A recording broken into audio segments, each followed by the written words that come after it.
सब काम हो रहा है। जय गुरु जी। उस समय हम लोगों की पोजीशन ऐसे हो गई थी जैसे कि एक डूबता हुआ सूरज होता है, एक डूबती हुई नाव होती है, वो सिचुएशन हमारी चल रही थी। प्रोफेशन वाइज, हेल्थ वाइज हम लोग एकदम डूब चुके थे। और ऐसे में गुरुजी का बुलावा हमें 3 साल से आ रहा था, लेकिन हर बार हम ये सोचकर कि हम किसी और गुरुजी को मानते हैं तो हम क्यों जाएं, और हम साईं बाबा को मानते हैं तो हम क्यों जाएं। ये इफ बट में हमने अपने 3 साल वेस्ट कर दिए। लेकिन वो कहते हैं ना कि जब समय लिखा होता है कि आपको गुरु मिलने हैं, आपको भगवान मिलने हैं, पूर्व जन्म के जब बीज अंकुरित होते हैं तो हमें गुरु के दर्शन होते हैं, संपूर्ण गुरु मिलता है। और वही मेरे जीवन में हुआ। वो आंटी जो मेरे को सत्संग सुनाती थी गुरुजी के, वो 3 साल तक रेगुलर मुझे सत्संग सुनाते रहे। तो एक दिन मेरे को मन में बहुत शर्मिंदगी हुई कि वो बेचारे 3 साल से सत्संग सुनाए जा रहे हैं अपने गुरुजी के, और उनके दिल को रखने के लिए, उनको खुश करने के लिए मुझे एक बार उन महापुरुष के दर्शन कर लेने चाहिए। अब हम क्यों नहीं जा रहे थे, और मेरे अंकल को मनाना बहुत मुश्किल था गुरुजी के पास ले जाना, क्योंकि मैंने उनसे खुद ही प्रॉमिस किया था। हम सब बाबाओं और ज्योतिषों के चक्कर काट चुके थे और सब लोगों ने हमें इतना लूटा था कि हम लोग अब किसी और बाबा को नहीं फेस करना चाहते थे। तो मैंने ही अपने हस्बैंड से ये प्रॉमिस किया था कि मैं किसी बाबा के पास आज के बाद नहीं जाऊंगी, आपने जाना है तो जाओ। लेकिन जब नूतन के गुरुजी के पास जाना था तो मेरे को लगा कि मैंने कैसे मनाऊं, खुद ही प्रॉमिस किया था, खुद ही तोड़ रही हूँ। तो मैंने इनको बोला कि आज मेरा बर्थडे है, मैं जैसे मनाना चाहूँ मुझे मनाने देना। इन्होंने कहा ठीक है मना लेना। तो इन्होंने सोचा कि शायद ये मूवी जाएगी, रेस्टोरेंट में जाएगी, लेकिन थोड़ी देर बाद मेरे को लगा कि भी इनको ना झूठ नहीं बोलना चाहिए, सच बता देना चाहिए। थोड़ी देर बाद में इनके पास गई, मैंने कहा ऐसा है कि आपने मेरे को प्रॉमिस दिया है, आज हम शाम को ना नूतन के गुरुजी के पास जाएंगे और वहीं लंगर करेंगे। कहते तूने ना प्रॉमिस लेके मेरे को फंसा दिया है, अब मैं आज जाऊंगा, आज के बाद नहीं जाऊंगा। मैंने भी मन में सोचा कि मैं भी तो उसको खुश करने के लिए जा रही हूँ, मैंने कौन सा दोबारा जाना है। और हम लोग आंटी को फोन करने लगे, आंटी को फोन किया, कहने लगे कि भी आज शाम को हम गुरुजी के पास चलेंगे। थोड़े मेरे डाउट्स थे वो भी मैंने क्लियर करे कि भी हम जा सकते हैं, ऐसे में कि नहीं जा सकते। कहती नहीं गुरुजी क्या कोई वहम नहीं होता, आप आ जाओ। लेकिन गुरुजी की गद्दी पे बैठने से पहले हमें वहां होना चाहिए। जैसे एक टीचर के आने से पहले स्टूडेंट क्लास में होने चाहिए, वैसे ही जब गुरुजी का टाइम होता है बैठने के, जैसे आज आपको टाइम दिया गया है, तो हमें पहले आना चाहिए गुरुजी के आने से पहले। तो ये मुझे उन्होंने सिखाया। मैंने कहा ठीक है, मैं जिस समय आप बता रहे हो मैं आपके घर के बाहर कार लेकर आ जाऊंगी। तो कहने लगे ठीक है। मैं कभी भी सोती नहीं थी दिन में, लेकिन उस दिन पता नहीं क्या हुआ, मेरी गुरुजी के पास से आंख लग गई 4 बजे करीब, और मैं सो गई। दिन में सोती हूँ तो मुझे ड्रीम आता है और मैं छोटे मंदिर जहाँ पे मेरे को गुरुजी के पास जाना था, एम्पायर स्टेट, वहां पहुंच जाती हूँ सपने में। और गुरुजी चोले में बैठे हैं, बहुत सुंदर चोला है।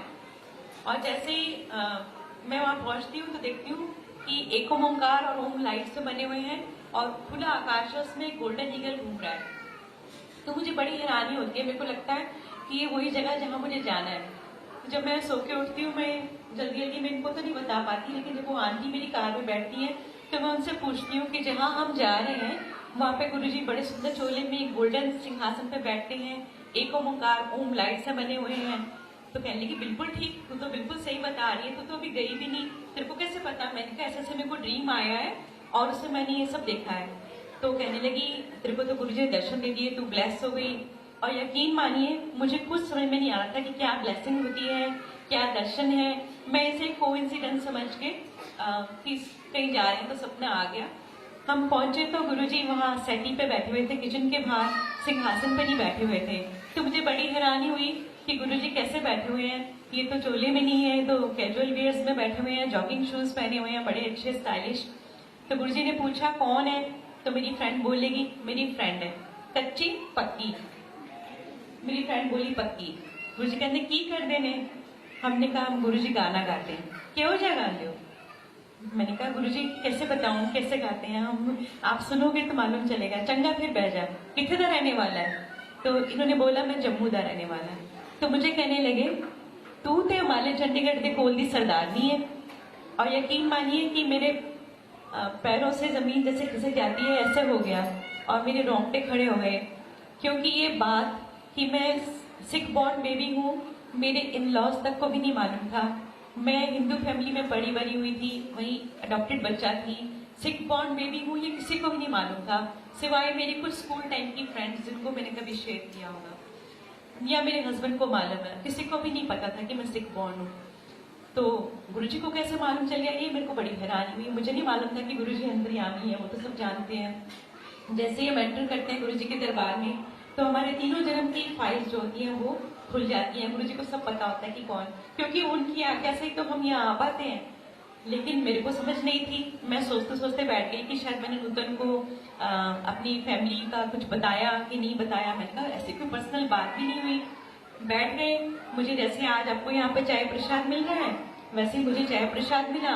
और एक बहुत पुरानी प्रॉब्लम थी मेरे गले में, वो चाय प्रसाद पीने के बाद मेरे को ऐसा लगने लगा कि उसमें राहत मिल रही है। फिर भी मैंने अपना ब्रेन लगाया, मैंने कहा इसमें शायद लौंग है और वो दालचीनी डली हुई है जिससे मेरे को रिलीफ मिल रहा है। मुझे नहीं पता था कि ये चाय प्रसाद जो है वो क्योर है, ये अमृत प्रसाद है, मुझे नहीं मालूम था। वो मैंने पी लिया। उसके बाद हमें लंगर मिला। लंगर में बहुत मिर्च थी जो मुझे अकेले खानी पड़ी। बच्चे जो थे वो उन्होंने नहीं खाई।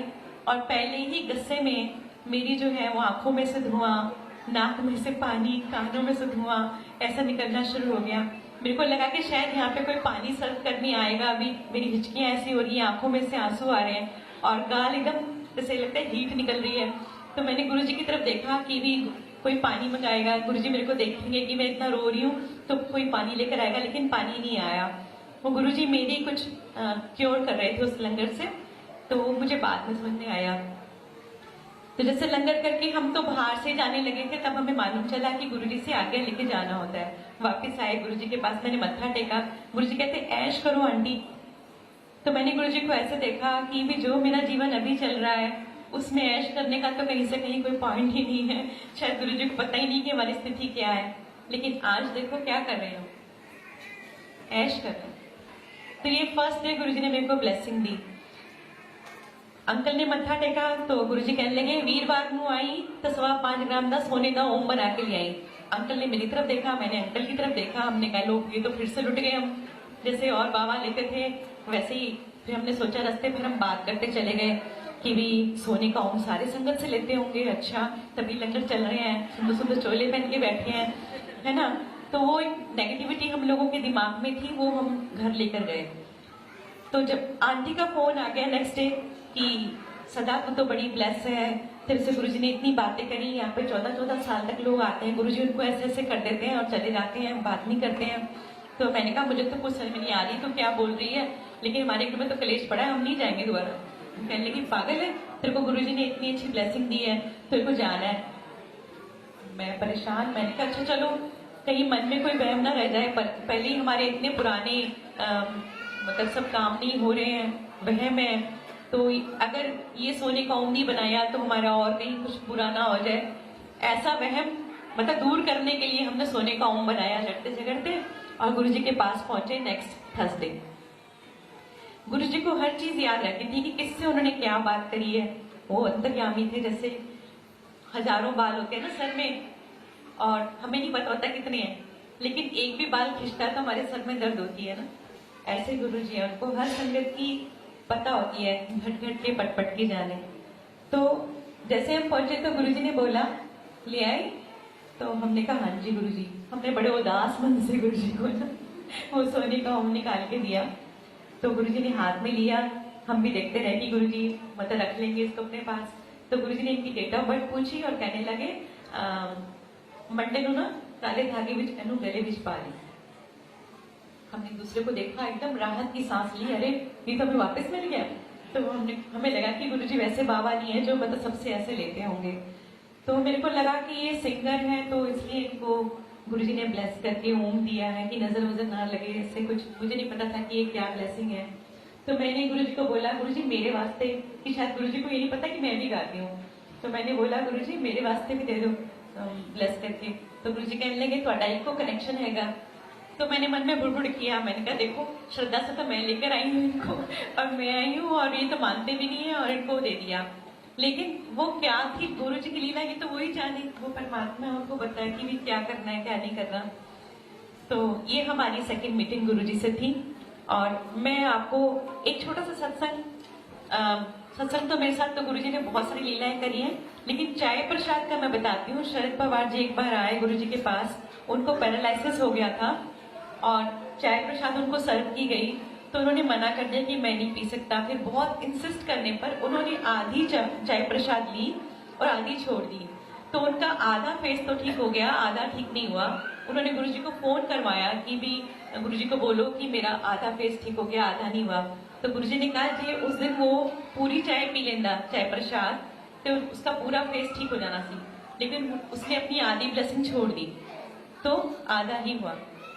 इसलिए मेरा आपसे ये हाथ जोड़कर विनती है कि जो भी आपको यहाँ प्रसाद मिलेगा, लंगर प्रसाद भी, अगर आप नहीं खा सकते हैं तो किसी के साथ शेयर कर लें, उसको प्लेट में नहीं छोड़ें, चाय प्रसाद की बूंद ना छोड़े एक भी, ये आपकी ब्लेसिंग है। क्योंकि यहाँ गुरु जी विद्यमान है, ये चाय नहीं है, ये चाय प्रसाद है।